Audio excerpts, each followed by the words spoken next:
This video is for you if you're considering training to become a project manager, already fulfilling that role and thinking about certification to improve your job prospects, or if you're on the other side of the table looking to recruit a project manager. Here are the main points we'll be covering. First of all, what does it mean to be a competent project manager? What is competence? Secondly, why is it important that project managers need to be competent? Then, how does one assess whether somebody actually is competent? And then, how do you train to be competent? Now, the answer may surprise you. That's why this video is important for you, so that you can mitigate the risk of spending your money and time on the wrong approach. First then, what does it mean to be a competent project manager? A number of individuals and organizations have made statements in response to this question. They include the International Project Management Association, or IPMA, the Global Alliance for Project Performance Standards, or GAPS, individual researchers such as Kamrul Ahsan and his colleagues in an article published in this peer-reviewed academic journal. It's published, a scientific journal published by the Project Management Institute, or PMI. This one is volume 44, number 5. And then, of course, the Project Management Institute itself, or the PMI, in their Project Manager Competency Development Framework, or PMCDF. Now, there are a number of overlaps between many of these competency models, so I'm going to just simplify things here a little by working with a single source, the official standard of the PMI, which is the PMCD framework. Let's check out who this is for. Page 2 says that the target audience is for project managers, managers of project managers, managers responsible for establishing and developing project manager competence, project sponsors, educators, trainers, consultants, human resource managers, senior management individuals interested in project management. So chances are, if you're watching this, you're one of these. This document is quite long, so here's the PMI's own summary of what it contains. They say, in order to be recognized as fully competent, a project manager must satisfy each of these 3 dimensions, and then they mention what those 3 dimensions are. They say competence then consists of this: knowledge, performance, and personal. Okay, what does that mean? Briefly speaking, knowledge is the facts that you know. It's like this. I know what SPI means. It's the Schedule Performance Index, and it's the ratio of earned value to planned value. So that's knowledge. It's stuff that you can get from books. You can study this stuff. What is performance? Performance would be when you actually know how to apply that knowledge, like this. Wow, guys, I've updated the schedule in Microsoft Project, and do you know what an impact yesterday's events had on our overall EAC over 2,000 tasks? Our SPI is now 0.6, our CPI is 0.8. Let's get Max on the phone so that we can get approval to go into contingency. So that's performance. Personal is when Max, in that example, is totally angry and you can handle it. Competence then is about all 3 dimensions if you're a project manager. Now, most project management exams, such as the Prince2 Practitioner exam or the CAPM or PMP exam, test your ability to memorize knowledge. Now, there are a lot of PMP exam preparation courses available to help you to cram that knowledge into your head.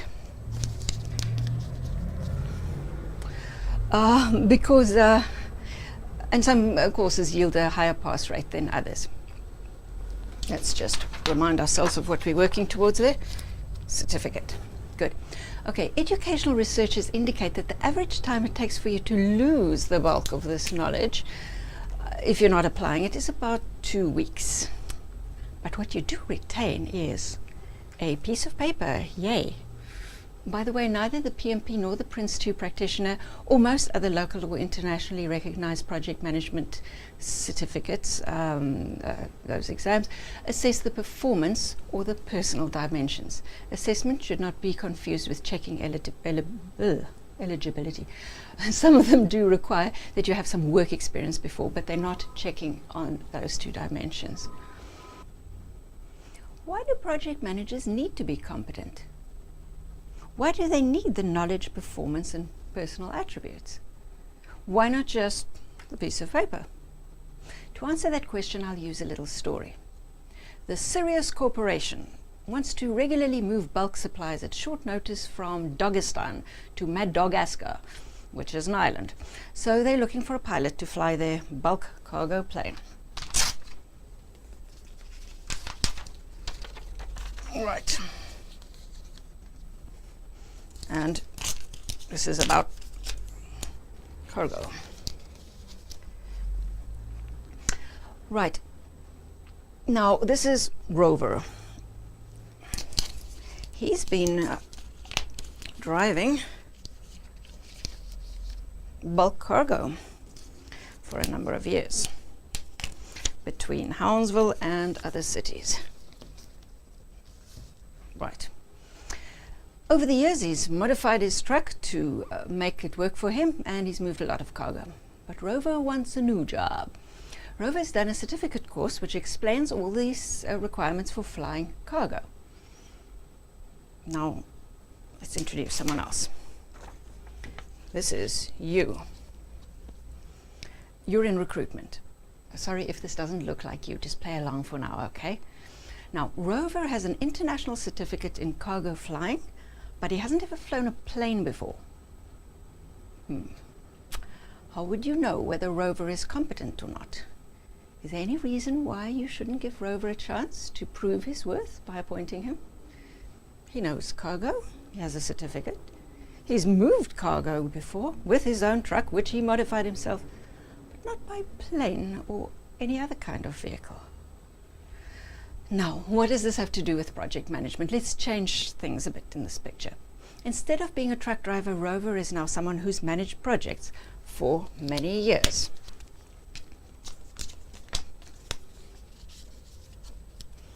And eventually, Rover decides to study towards certification in project management.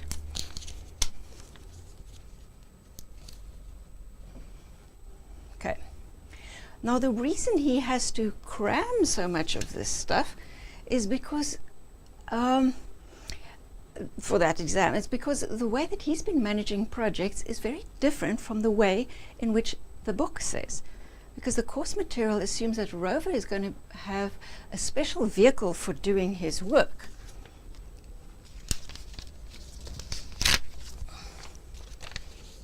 Yeah, my plane needs some fixing. Done.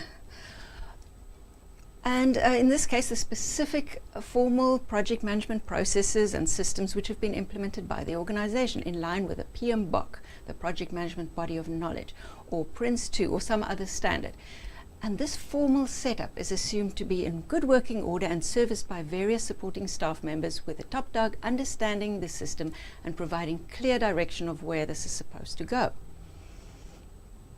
Except that most organizations don't actually have all that.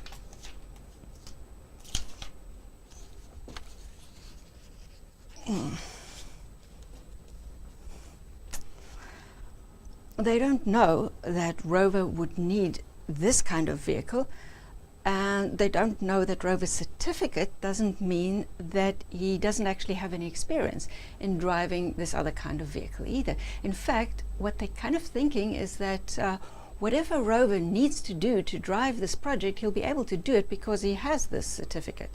And besides, when he talks, he sure does sound like a man that has moved some projects. Now, many people in Rover's situation might say, well, maybe I can just use my certificate to get a foot in the door, and then I'll figure out how to fly the plane or build the plane or whatever I need to do once I'm there. I mean, I did study this stuff a few months ago. The problem is learning project management doesn't work that way. What the employer wants is a little different. They want business results. Rover needs the knowledge, personal and performance attributes, and the employer needs to provide a project management enabled environment. But I'll keep that part of the story for another day. How can Rover become competent? What kind of training do you need to be competent if training towards some of the best known certificates out there doesn't even ensure that you'll be competent? Let me explain how to assess competence, and that should give you a clue. The PMI says that an exam such as the PMP demonstrates a certain amount of knowledge. But we already know that you can pass an exam and forget a lot afterwards if you don't apply it.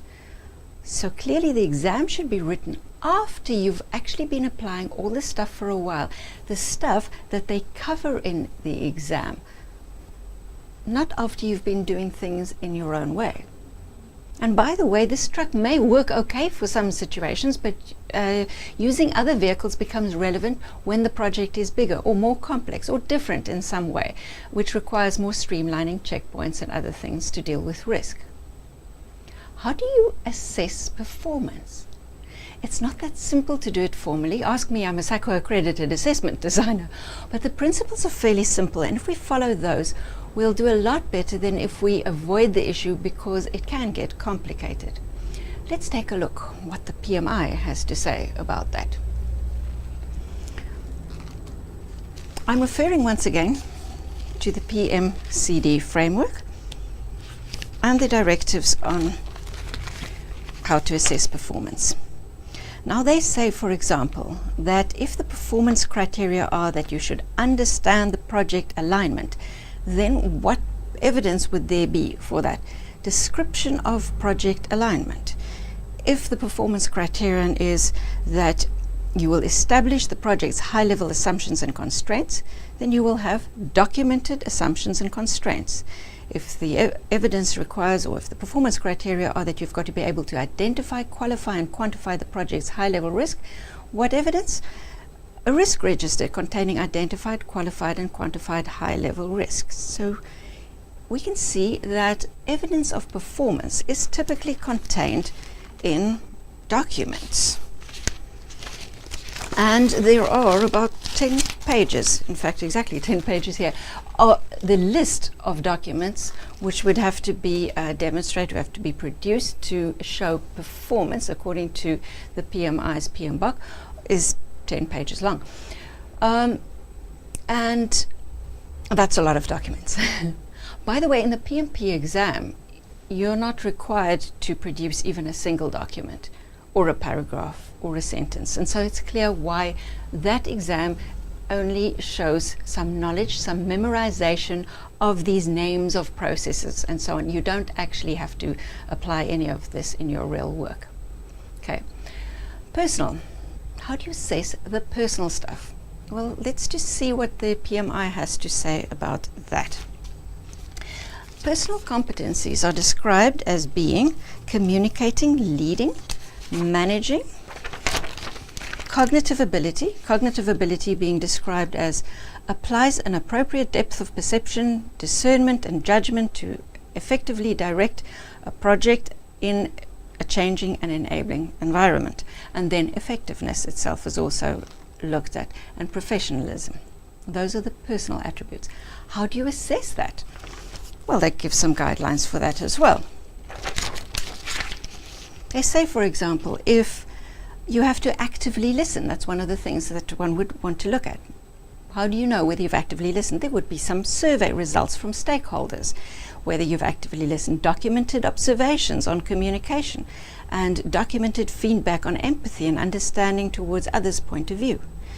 If you've got to maintain formal and informal communication, then there would be minutes from planned and unplanned meetings, brainstorming sessions and so on, correspondence, notes and follow-ups from discussions, documented feedback on availability to stakeholders. This is all documented evidence taken from real project work, not from exam conditions. So The portfolio of evidence is starting to become quite big now. How do you train towards being able to produce real evidence in respect of these dimensions in real projects? On the one hand, I have theory. On the other hand, I have practice. Should I study the theory first and then figure out how to do the work? Or should I get some of the practice and then study? Well, in the example I used of Rover over here, separating the theory and the practice actually doesn't really work, regardless of which way around you do it. It doesn't make Rover capable of handling what's going to hit him once he has his foot in that door. Now, some of the guys in Rover's positions may say, I don't care, as long as I get the job, as long as they pay me, I'll just wing it like I've always done, with or without a plane. But wait, if I'm that HR person, or in this case, maybe dog recruitment, not human resources, I don't want to employ someone who has no integrity. I want to employ someone who's going to be able to manage the risk in projects. And here's someone who's hiding risks right from the start. Here's how you train.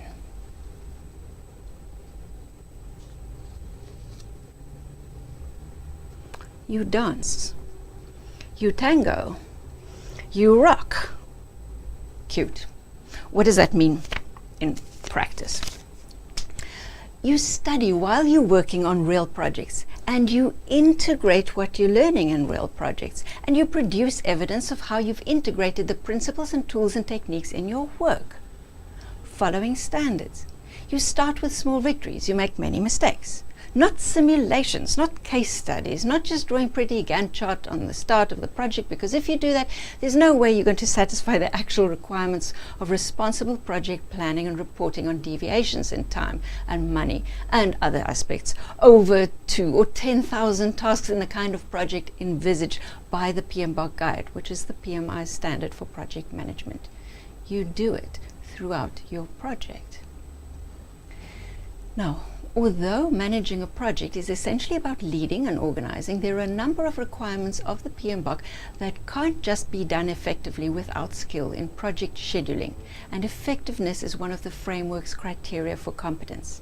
Here's an example of one of the processes a project manager has to be competent in, according to the PMBOK. What I have here is my printout of the PMBOK guide, licensed to me, and we've printed it over several volumes. This is 6.1, plan schedule management. It says you've got to do that. Another one, let's say 6.7, control schedule, the process of monitoring the status of project activities to update the progress and manage changes to the schedule baseline to achieve that plan. How's that done?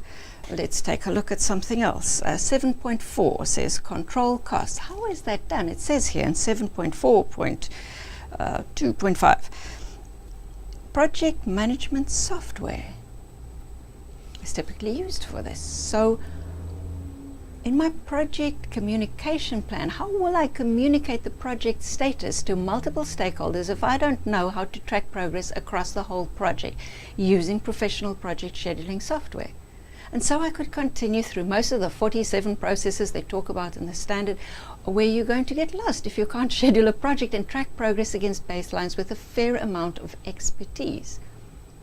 Remember, we're talking about performance here, not just about passing questions on scheduling in an exam. So that means that as a project manager, you need to be able to schedule really effectively, not just drawing the Gantt chart in the beginning and assigning some resource names, but actually fully utilizing a software tool like Primavera or Sciforma or Microsoft Project, even if you will someday have the luxury of having a project scheduler to do that work for you based on your expert direction. What kind of course or learning program does that require? You need a learning program which has been specifically designed to integrate your learning with your real work, either your current work or new work, which you undertake as part of your studies to produce real value. And by the way, interestingly enough, even if you're working in a less functional environment, not with the fancy systems, the context which that provides a very good, clear understanding of why the theory makes so much sense and why it would be necessary if you want to get things right. You need a learning program which will help you with the personal attributes as well. And those take time. You can't cram that stuff. And to develop some of those artifacts needed in a portfolio of real evidence of real competence. From about 2010 onwards, we began developing a program to provide a number of those requirements to a diverse set of individuals with varying backgrounds and different levels of competence, so that each person who's accepted into the program can make strides based on their personal potential cost effectively over time. We made many mistakes along the way. We learned about how adults learn. We responded to feedback from participants. We changed many things. We incorporated sensory considerations, principles from universal design for learning. We began to understand how to structure learning groups for maximum effectiveness. We developed a rapid practical learning framework for the first module. We incorporated consultative tutoring, one of our existing approaches, which we use in in-house training, and we introduced a mentoring component into the third module. We included rigorous training in Microsoft Project, working with real projects. If you'd like to learn more about the program, see our video introducing the practical certification program in project management. For now though, let's summarize the messages, the key messages of this video.